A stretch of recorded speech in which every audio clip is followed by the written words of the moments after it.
বিছানার চাদর গায়ে পেঁচিয়ে গুটিসুটি মেরে বসে আছে এক কিশোরী।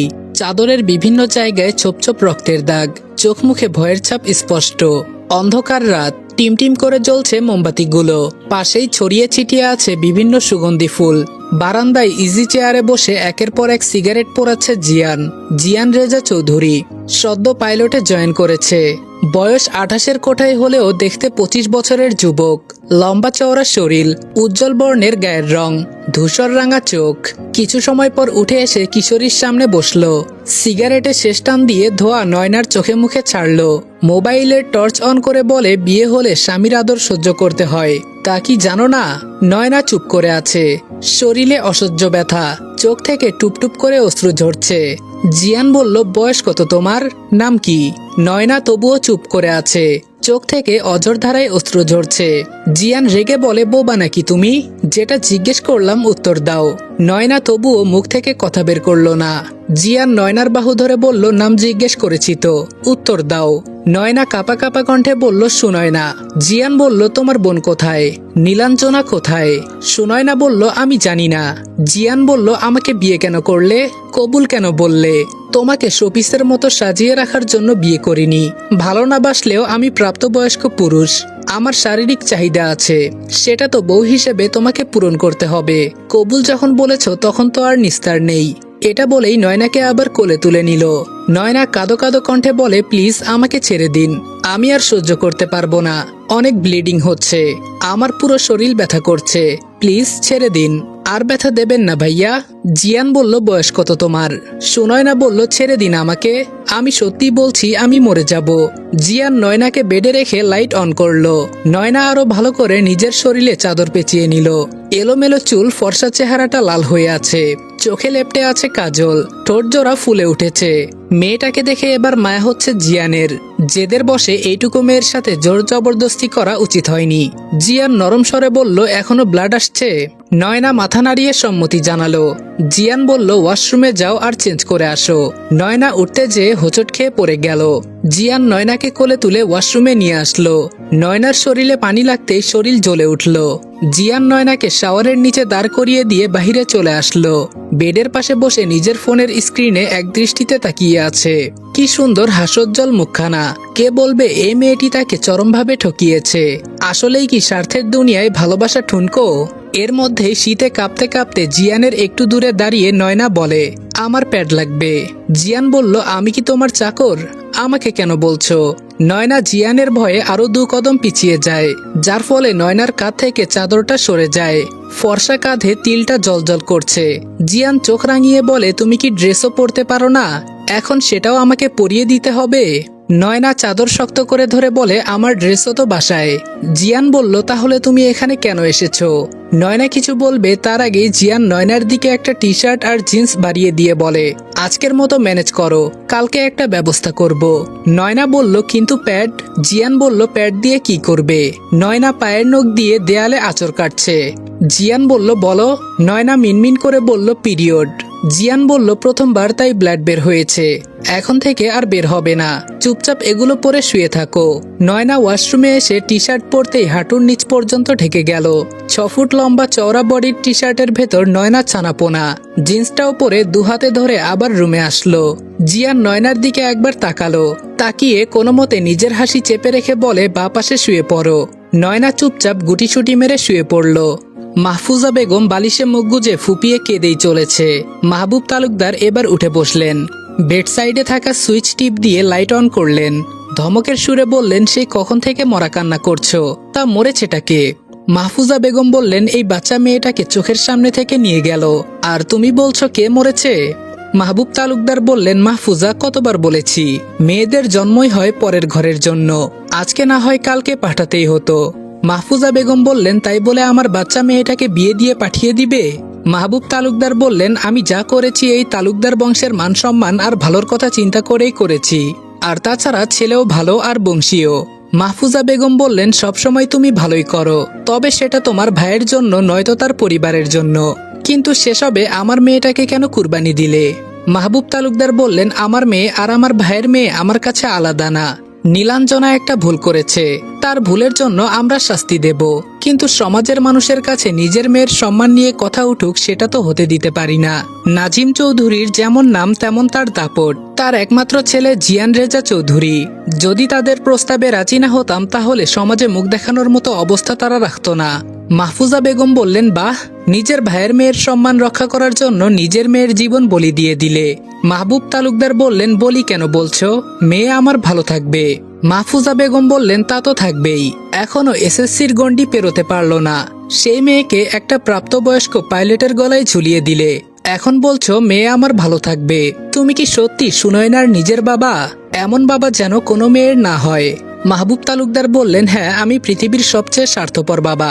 মাহফুজা বেগম বললেন, তুমি মনে রেখো, আমার মেয়ের শরীরে একটু আঁচড় লাগলে আমি কাউকে ছেড়ে দিব না। জেলের ভাত খাওয়াবো সবাইকে, ভুলে যাব কার সাথে আমার কি সম্পর্ক। মাহবুব তালুকদার উঠে এসে বারান্দায় দাঁড়ালেন। রাত বাজে 1:25। এখন কি কল করা ঠিক হবে?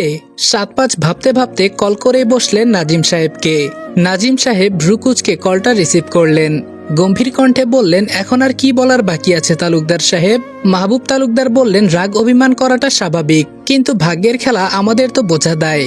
নাজিম চৌধুরী বললেন, যেটা বলার জন্য কল করেছেন সোজা সেই পয়েন্টে আসুন। মাহবুব তালুকদার বললেন, আমার মেয়েটা নাবালিকা, এখনো তার 18 বছর হতে 2 বছর বাকি। আপনার ছেলেকে বলবেন আমার মেয়েটার সাথে যাতে কোনো রকম খারাপ কিছু না করে। নাজিম চৌধুরী বললেন, নাবালিকা মেয়েকে বিয়ে দেওয়ার সময় মনে ছিল না? এখন নিজের ছেলেকে এসব আমি কোন মুখে বলবো? মাহবুব তালুকদার বললেন, ভাই, আমার মেয়েটাকে নিজের মেয়ে মনে করে একটু খেয়াল রাখেন। নাজিম সাহেব কল কেটে দিয়ে বলেন, নাইস জোকস। একটা 27 বছরের যুবকের বউ কিনা নাবালিকা? মিতা বেগম বললেন, কি বলো? তাহলে যাও ছেলেটাকে আটকাও, রাগের বসে মেয়েটার সাথে কি না কি করে ফেলবে। নাজিম চৌধুরী বললেন, তোমার ছেলের রাগ তোমার অবশ্যই জানা। কতবার বলেছি এই মেয়েকে বিয়ে করতে হবে না, না করবেই করবে। কি হলো রেজাল্ট? মেয়ে আরেক ছেলের সাথে পালিয়ে গেল। শেষে কি হলো? তারা আরেকটা মেয়েকে আমাদের ছেলের গলায় ঝুলিয়ে দিল। এবার যা হওয়ার হোক, তুমি চুপচাপ ঘুমাও। মিতা বেগম বললেন, এইসবে বাচ্চা মেয়েটার কি দোষ? ও তো ভিকটিম, সবাই ওর উপর চাপিয়ে দিল সব। সকালের আলো রুম জুড়ে ছড়িয়ে পড়তেই উঠে বসলো জিয়ান। আড়মোড়া ভেঙে তাকাতেই দেখে বেডে রক্ত লেগে আছে। নাক মুখ কুচকে উঠে পড়ল। ইচ্ছে করছে মেয়েটাকে তেলাপোকার মতো ছুঁড়ে মারতে। নিজের রাগ সংযত করে ডাকতে লাগলো, এই মেয়ে উঠো। কি হলো, উঠছো না কেন? নয়না বলল, আম্মু, আমার পিরিয়ড চলছে, একটু ঘুমাতে দাও তো, ডিস্টার্ব করো না। জিয়ান আর ডাকলো না নয়নাকে। ফ্রেশ হয়ে নিচে চলে আসলো। বাসার কারোর সাথে কোনো কথা না বলে বের হয়ে গেল বাহিরে। ফার্মেসিতে এসে চুপচাপ কতক্ষণ দাঁড়িয়ে রইল। বারবার ঘুরে ঘুরে প্যাডের দিকে তাকাচ্ছে, কিন্তু দোকান তো ফাঁকা হচ্ছে না। ধুর, আজকে কি মান সম্মান এভাবেই চলে যাবে? দোকানদার হঠাৎ করে বলল, আপনার কিছু লাগবে? জিয়ান বলল, জি, 1 প্যাকেট প্যাড দিন, সবচেয়ে ভালোটা। লোকটা প্যাড প্যাক করে দিতে দিতে বলে, স্যার, নতুন বিয়ে করেছেন বুঝি, তাই নতুন নতুন লজ্জা পাচ্ছেন? আরে স্যার, এসব তো কমন ব্যাপার, এত লজ্জা পাওয়ার কিছু নেই। এর সাথে চকলেট, আইসক্রিম, ফুল কিনে নিয়ে যাবেন, দেখবেন ভাবি আসমানের চাঁদ পাওয়ার মতো খুশি হয়ে যাবে। জিয়ান বলল, আপনাকে কত টাকা দিব? দোকানদার বলল, 120 টাকা। টাকা দিয়ে জিয়ান দ্রুত বের হয়ে আসলো। ইচ্ছে করছিল লোকটার নাক ফাটিয়ে দিতে। বাসায় এসে ঢুকতেই মিতা বেগম বলেন, মেয়েটার সাথে ভালো আচরণ করিস, মেয়েটার বয়স কম। জিয়ান বলল, বয়স কম তাহলে বিয়ে দিল কেন? বাসায় সাজিয়ে রেখে দিত। যে মেয়েকে বিয়ে দিয়েছে সে মেয়েকে নিয়ে নাটক আমি সহ্য করব না। মিতা বেগম বললেন, বিয়ে যেহেতু হয়েছে বউ তোমারই থাকবে, কেউ নিয়ে যাবে না, কয়েকটা দিন সময় দাও। বুঝতেই পারছো আমি কি বলতে চাইছি? জিয়ান বলল, আমি বুঝতে পেরেছি, তবে দুঃখিত, তোমাদের প্রাপ্তবয়স্ক ছেলে তার বউয়ের সাথে ফুলসজ্জা সেরে ফেলেছে। কথা শেষ করার আগেই জিয়ানের গালে ঠাস করে একটা চড় পড়ল। জিয়ান রক্তচক্ষু নিয়ে সামনে তাকিয়ে দেখে নাজিম সাহেব। নাজিম সাহেব বললেন, তুমি কি মানুষ আছো? মানুষের তো বোধ বুদ্ধি থাকে, নিজেকে মানুষ মনে করলে সুনয়নার সাথে মানুষের মতো বিহেভিয়ার করবে। কবুল বলে বাসায় যখন নিয়ে এসেছো, সারা জীবনের জন্য সে তোমার অর্ধাঙ্গিনী, নিজের অর্ধেক অংশ ও তোমার, তাই সেভাবেই ট্রিট করবে। বাবা মায়ের সামনে কথা বলার ম্যানার্সটুকুও হারিয়ে ফেলেছো। তোমাকে পড়ালেখা করাতে পাঠিয়েছিলাম প্রেম করতে না, করেছো শুধু প্রেম। 1000বার মানা করেছি এই মেয়ের সাথে তোমার যায় না, তবুও তোমার জেদের কারণে আমরা নত হয়েছি। কি লাভ হলো? সেই তো তোমার সাধের প্রেমিকা তোমাকে ছেড়ে পালিয়ে গেল। বললাম ফিরে আসো, কিন্তু না, তোমার তো বউ লাগবেই, বউ ছাড়া তুমি ফিরবে না। তো বউ যখন নিয়ে এসেছো তার যত্ন করো, আর হ্যাঁ, এরপর কথা বলার সময় সামনের মানুষটা কে সেটা দেখে ভদ্রতা বজায় রেখে উত্তর দিবে। জিয়ান রাগে টকবক করতে করতে দোতলায় আসলো। দোতলার সিঁড়ির কাছে থাকা ফ্লাওয়ার বক্সটা পা দিয়ে ফেলে ভেঙে ফেললো। ইচ্ছে করছে সুনয়নাকে শেষ করে ফেলতে। রুমে এসে দেখে নয়না ব্লাউজের ফিতা বাঁধার চেষ্টা করছে। চোখটা ফিরিয়ে নিল, কিন্তু বেহায়া নজর আবার সেদিকে পড়ল। ভেজা চুল থেকে টপ টপ করে পানি ঝরছে। পিঠের বেশ খানিকটা জায়গা উন্মুক্ত, সেখানে বিন্দু বিন্দু পানি জমে আছে। ফর্সা ঘাড়ের উপরে জোড়া তিল দুটো যেন জিয়ানকে চুম্বুকের মতো টানছে। কয়েক কদম এগিয়ে গিয়ে থমকে দাঁড়ালো জিয়ান। জোরে নিঃশ্বাস নিয়ে কর্কশ কণ্ঠে বলে ওঠে, শরীর দেখিয়ে জিয়ান রেজা চৌধুরীকে ঘায়েল করা সহজ না। তা বয়স কম হলেও পুরুষকে কিভাবে আকৃষ্ট করতে হয় সেটা ভালোই শিখেছ। হঠাৎ পুরুষালী কণ্ঠ শুনে চমকে যায় নয়না। কোনো মতে শাড়ি দিয়ে নিজেকে পেঁচিয়ে নিয়ে বলে, আপনার মধ্যে কি সাধারণ ম্যানার্সটুকুও নেই? রুমে ঢোকার আগে নক করে ঢুকতে হয়, এইটুকু বলেই ঢোক গিলল নয়না। যদিও চঞ্চল নয়না কাউকে ছেড়ে দেওয়ার পাত্রী না, কিন্তু এই লোককে দেখলেই কেমন ভয় হয়। নিজেকে তখন সিংহের গুহায় অসহায় বেড়াল মনে হয়। জিয়ান বলল, হামারা রুম হামারা মার্জি। নয়না বলল, অসভ্য মানুষের কাছ থেকে সভ্যতা আশা করাও বোকামি। এক প্রকার মুখ ফসকেই কথাটা বের হয়ে গেল। সাথে সাথে ঠোঁট কামড়ে নিজেকে সামলানোর চেষ্টা করলো। বুকের ভেতর কেমন ধুকবুক করছে। নয়না শাড়ি দু হাতে ধরে কোনো মতে হেঁটে ওয়াশরুমের দিকে যাচ্ছে। মনে হচ্ছে আর কিছুক্ষণ এখানে থাকলেই বিপদ, কখন যেন আক্রমণ করে বসে। হুট করে জিয়ান নয়নার সামনে এসে দাঁড়ালো। নয়না 2 কদম পিছিয়ে গেল। জিয়ান 2 কদম এগিয়ে আসলো। নয়না ভীত কণ্ঠে বলল, সামনে থেকে সরুন। কি করছেন?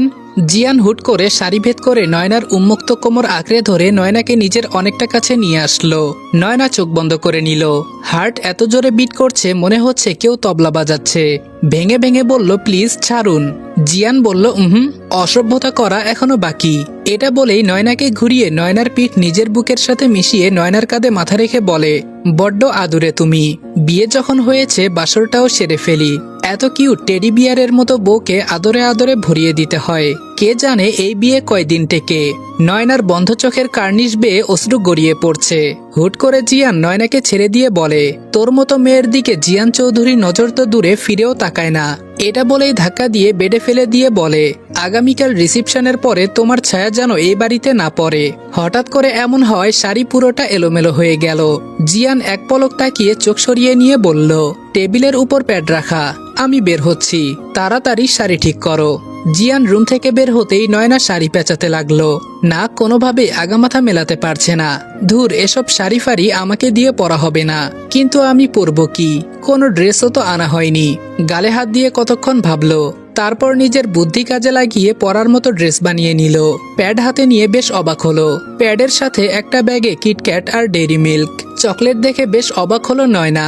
মনে মনে বলে, লোকটা কি এই আধবুড়ো বয়সে চকলেট খায়? এমন রসকসহীন মানুষ চকলেট কি করে খেতে পারে? চকলেট খাবে সুইট কিউট মিষ্টি হৃদয়ের মানুষ। ওয়াশরুম থেকে বের হয়ে বেডে বসে চকলেট খাওয়া শুরু করলো। জিয়ান চলে যেতেই মিতা বেগম বললেন, এত বড় ছেলের গায়ে কেউ হাত তোলে? নাজিম সাহেব বললেন, একদম চুপ থাকো। এসব কিছুর জন্য একমাত্র দায়ী তুমি। ছেলের দোষ সারাক্ষণ আঁচলের তলায় লুকিয়ে রেখে রেখে বিগড়ে দিয়েছ ছেলেটাকে।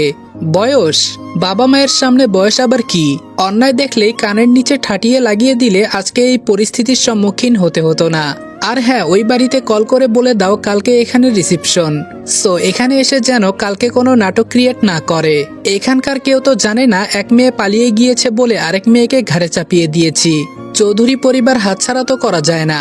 ডার্টি গেম খেলেছে ওরা। মিতা বেগম বললেন, দোষ তো তোমার ছেলেরও আছে। নাজিম সাহেব বললেন, সেটাও তোমার ফল্ট। আমি তখন তোমাকে বললাম আমি দেখে নিচ্ছি রেজাকে। তখন তুমি বললে, দয়া করে ভরা আসরে সিন ক্রিয়েট করো না, যা হচ্ছে হতে দাও। জিয়ান রুমের সামনে এসে দাঁড়িয়ে চোখ বড় বড় করে তাকিয়ে আছে।